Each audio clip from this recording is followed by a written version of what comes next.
আল্লাহ পাক ন্যায় বিচারক। আল্লাহ পাক শুধু গফুর রহিম নন, আল্লাহ পাক শুধু পরম করুণাময় অসীম দয়ালুই নন, বরং তিনি হচ্ছেন ন্যায় বিচারক। ন্যায় বিচারক। একজন ধর্ষক যদি বলে যে আল্লাহ পাক তো গফুর রহিম, আল্লাহ আমাকে মাফ করে দিতে পারেন, তাহলে যাকে ধর্ষণ করলো সে তার উপর জুলুম হবে না? আল্লাহ পাক যদি ধর্ষককে মাফ করে দেন, তাহলে যাকে ধর্ষণ করা হয়েছে ওর প্রতি জুলুম হবে না? কথা বুঝতে পারছেন না?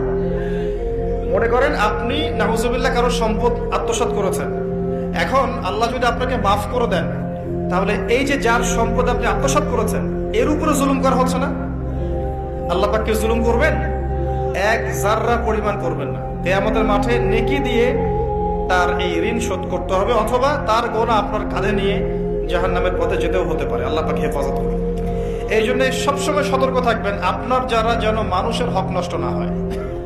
মানুষ আপনাকে গালি দেখ, থাপ্পড় মারুক, জমি আত্মসাৎ করে ফেলুক, হক নষ্ট করুক, কি করে করুক, আপনি তারটা করতে চান না। যারা করছে আপনি লাভবান। আপনি কেমন করে লাভবান? আপনি অসংখ্য নেকি পাচ্ছেন, আপনি জানছেনও না। যেই আপনার বিরুদ্ধে মনে করেন আপনি নিষ্পাপ, আপনি মাজলুম, আপনি কোনো অন্যায় করেন নাই, আপনার বিরুদ্ধে জুলুম করা হচ্ছে, অপবাদ দেওয়া হচ্ছে, আপনাকে আন্ডারস্টিমেট করা হচ্ছে, ইত্যাদি ইত্যাদি।